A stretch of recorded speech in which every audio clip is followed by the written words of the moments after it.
Visiones y revelaciones completas de Ana Catalina Emmerich. Joaquín recibe el misterio.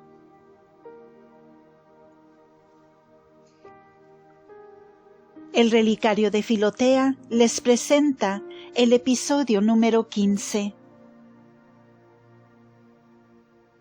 Yo veo este sacramento o misterio en forma de involucro, como una capacidad, un ser, una fuerza. Era pan y vino, carne y sangre. Era el germen de la bendición y descendencia, antes del pecado. Era la existencia sacramental de la descendencia, antes del pecado, que fue guardado para los hombres en la religión, y que debía hacer cada vez más pura, por la virtud, esta descendencia, hasta llegar a María, en la que debía completarse para darnos por obra del Espíritu Santo el tan esperado Mesías, nacido de esta pura Virgen. Noé plantó la viña, y esto fue ya una preparación. Aquí había ya algo de reconciliación y de protección.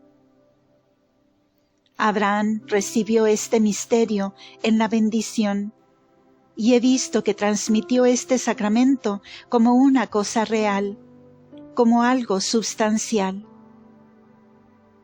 Quedó como un secreto de familia. Por esto se explican las grandes prerrogativas que traía el derecho de la primogenitura. Antes de la salida de Egipto, recibió Moisés este misterio, y como antes había sido un secreto de familia y de religión, así pasó a ser misterio de todo el pueblo. Entró en el arca de la alianza como el santo sacramento del altar en el tabernáculo, como en la custodia. Cuando los hijos de Israel adoraron el becerro de oro y cayeron en grande aberración, Moisés mismo dudó del poder del sacramento, y por eso fue castigado, con no poder entrar en la tierra prometida.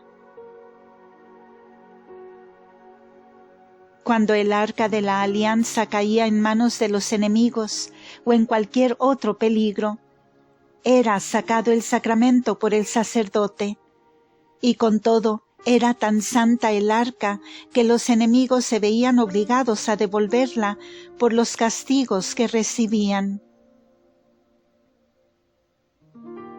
Solo pocos conocían la existencia de este misterio en el arca y su fuerza de expansión benéfica. A menudo sucedía que un hombre manchaba por el pecado y la impureza la línea sagrada de la descendencia hasta el Mesías. Y así la unión del Salvador con el hombre era retardada. Pero los hombres podían por la penitencia renovar y purificar este sagrado misterio. No puedo decir con precisión si por el contenido de este sacramento se efectuaba, por una especie de consagración, un fundamento divino o una plenitud sobrenatural en los sacerdotes, o si venía todo enteramente de Dios inmediatamente.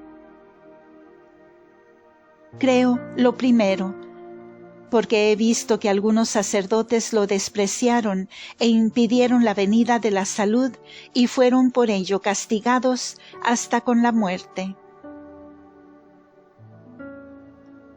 Cuando el sacramento obraba y la oración era oída, Resplandecía el misterio, crecía y brillaba con luz rojiza a través de su envoltura. Esta bendición del misterio aumentaba o disminuía según los tiempos y la piedad y la pureza de los hombres. Mediante la oración, el sacrificio y la penitencia, parecía que crecía y aumentaba en fuerza. Delante del pueblo lo he visto usar solamente por Moisés, cuando la adoración del becerro de oro y en el paso del Mar Rojo, aunque lo tuvo velado, cubierto a las miradas de los hombres. Fue sacado por él del vaso sagrado y cubierto como se saca en Viernes Santo el Santísimo Sacramento, y llevado delante del pecho para bendecir o conjurar, como si obrase a la distancia. De este modo, Moisés libró a muchos de la idolatría y de la muerte. He visto que el sumo sacerdote, cuando estaba solo en el santuario, lo usaba, moviéndolo de un lado a otro, como una fuerza, una protección o una bendición, una elevación para bendecir o para castigar. No lo tomaba con las manos, sino con un velo. Para fines santos he visto usarlo sumergiéndolo en el agua, que quedaba bendita y se daba a beber. La profetisa Débora, como luego Ana, la madre de Samuel, en Silo, como también más tarde Emerencia, madre de Santa Ana, bebieron de esta agua sagrada. Por la bebida de esta agua sagrada fue preparada Emerencia para engendrar santamente a Ana. Santa Ana no bebió de esta agua, porque la bendición estaba en ella. Joaquín recibió por ministerio de un ángel el sacramento del Arca de la Alianza. De este modo fue concebida María, bajo la puerta dorada del templo, y con su nacimiento pasó a ser ella misma el arca del misterio. El objeto de este sacramento estuvo cumplido. El arca de madera del templo quedaba ya sin sacramento y sin misterio. Cuando Joaquín y Ana se encontraron bajo la puerta de oro del templo, se llenaron de luz y la Inmaculada Virgen fue concebida sin pecado original. Había en torno de ella un sonido maravilloso, como una voz de Dios. Este misterio de la Inmaculada Concepción de María en Santa Ana no pueden los hombres comprenderlo y permanece escondido a su entendimiento. La línea de generación de Jesús había recibido el germen de la bendición de la encarnación del Verbo. Jesucristo instituyó el sacramento de la nueva alianza como el fruto, como el cumplimiento de ella, para unir de nuevo a los hombres con Dios. Al fin del mundo se descubrirá y se aclarará este misterio. Cuando Jeremías, durante la cautividad de Babilonia, hizo ocultar el arca de la alianza con otros objetos sagrados en el monte Sinaí, el misterio ya no estaba dentro. Solo la envoltura de él quedó escondida con el arca de la alianza. Él conocía la santidad del contenido y quiso a menudo hablar de ello a los hombres, como también de la perversidad del pueblo, que lo deshonraba. Pero el profeta Malaquías lo detuvo en su intento y sacó el misterio de allí. Por medio de este profeta llegó a los esenios más tarde, y por un sacerdote fue de nuevo al arca hecha posteriormente. Malaquías fue como Melquisedec, un enviado de Dios. No lo he visto nunca como un hombre común y ordinario. Aparecía como hombre, a semejanza de Melquisedec, aunque algo diferentemente de él, como lo exigían los tiempos. Poco después de haber sido llevado Daniel a Babilonia, he visto a Malaquías como un niño de 7 años, perdido, con una vestidura verde y bastoncito en sus manos, que se dirigía, al parecer, a Sarepta, a la tribu de Zabulón, a casa de una piadosa familia. Estos lo recibieron como a uno de los perdidos hijos israelitas de la cautividad, y lo tuvieron consigo. Era sumamente bondadoso, paciente al extremo y manso, de modo que todos lo amaban, y así podía él enseñar y aconsejar sin contradicción.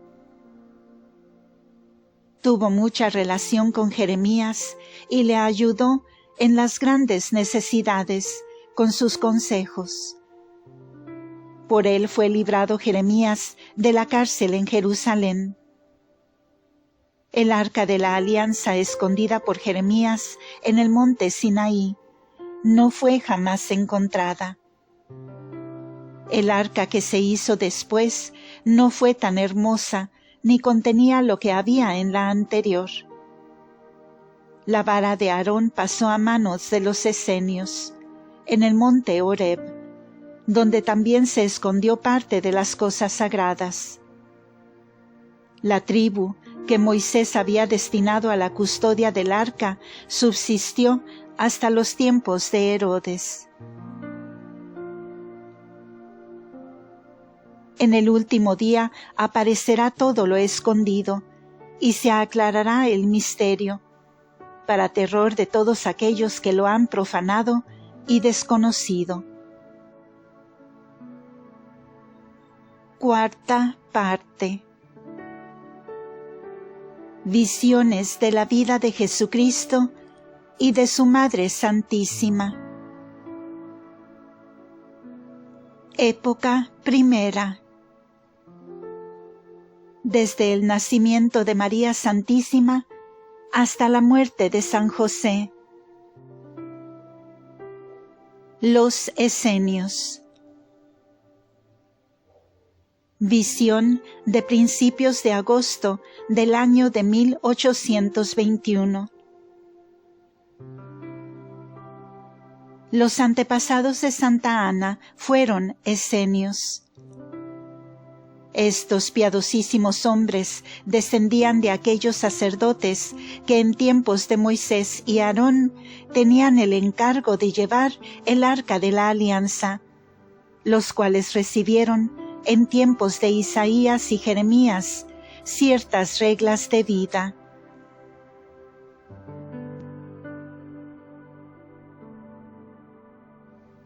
Al principio no eran numerosos. Más tarde vivieron en Tierra Santa, reunidos en una extensión como de 48 millas de largo y 38 de ancho. Y solo más tarde se acercaron a las regiones del Jordán. Vivían principalmente en el monte Horeb y en el Carmelo.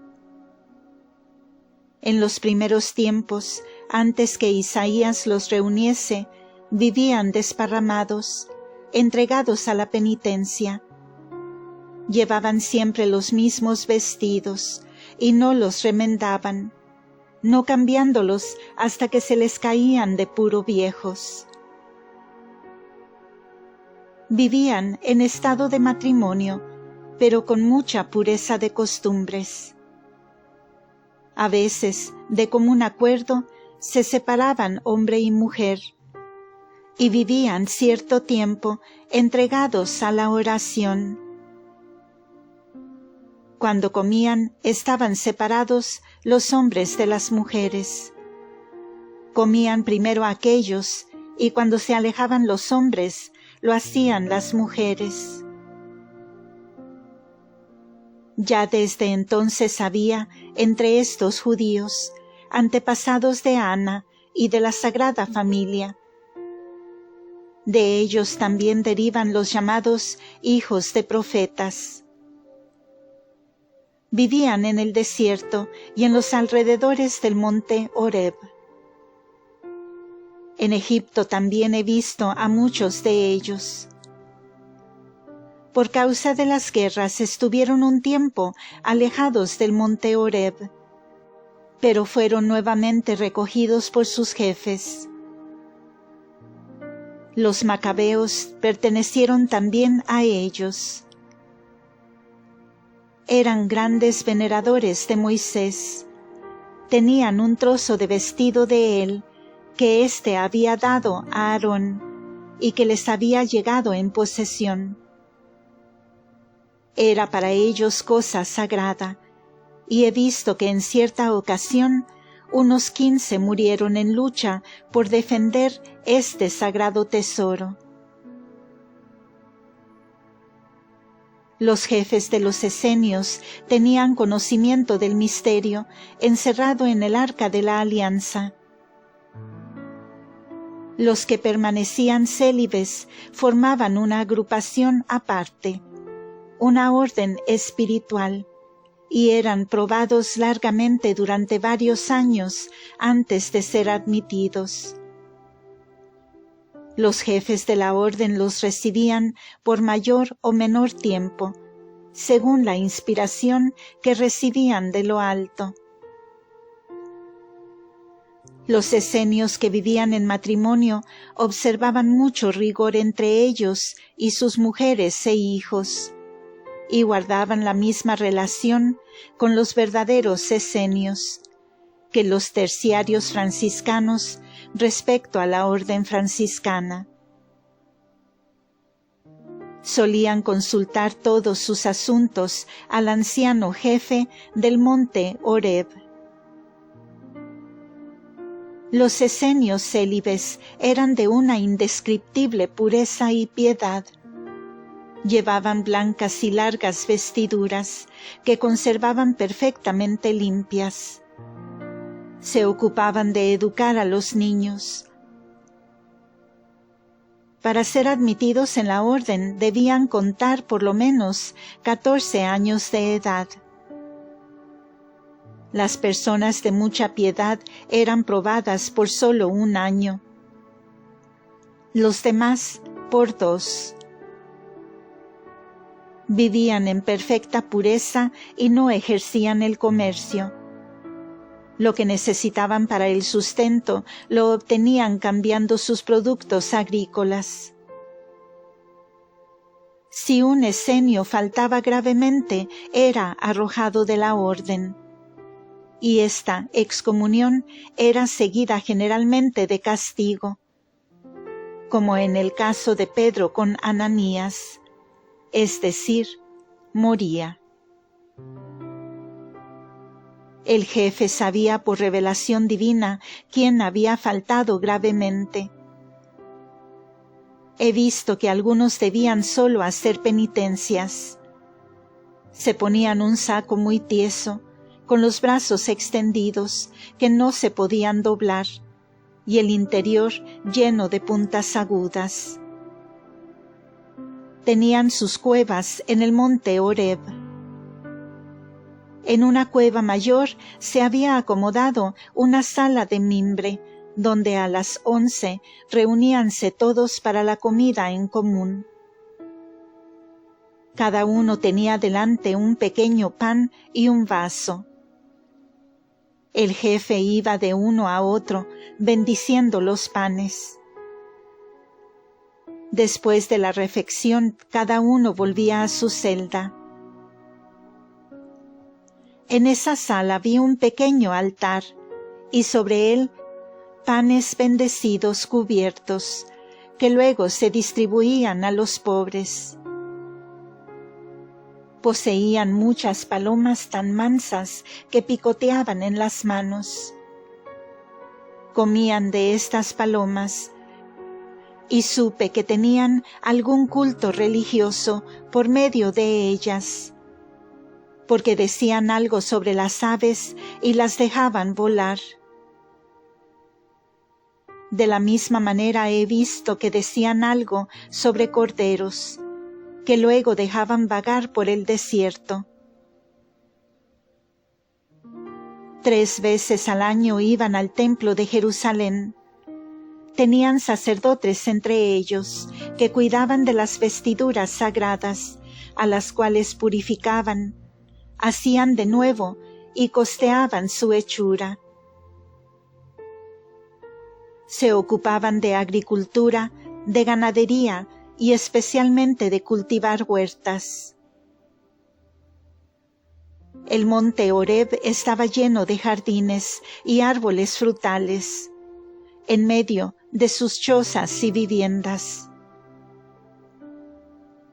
Otros tejían con mimbres o paños, o bordaban y adornaban vestiduras sacerdotales. La seda no la usaban para sí, la llevaban atada al mercado y la cambiaban por productos. En Jerusalén tenían un barrio especial para ellos, y aún en el templo un lugar reservado. Los judíos comunes no congeniaban con ellos. Vi llevar al templo ofrendas como uvas de gran tamaño, que cargaban 2 hombres, atravesadas en un palo. Llevaban corderos que no eran sacrificados, sino que se dejaban correr libremente. No los he visto ofrecer sacrificio cruento. Antes de partir para el templo, se preparaban con la oración, riguroso ayuno, disciplinas y otras penitencias. Quien se acercaba al templo con pecados no satisfechos penitencialmente, temía ser castigado con muerte repentina, cosa que a veces sucedía. Si en el camino a Jerusalén encontraban a un enfermo o necesitado, no proseguían su camino hasta no haber ayudado al desvalido. Los he visto juntar hierbas medicinales, preparar bebidas y curar enfermos con estos medios. Les imponían las manos o se tendían con los brazos extendidos sobre los mismos enfermos. Los he visto sanar a veces a la distancia. Los enfermos que no podían acudir mandaban algún mensajero, en el cual hacían todo lo que el enfermo verdaderamente necesitaba, y éste sanaba en el mismo instante.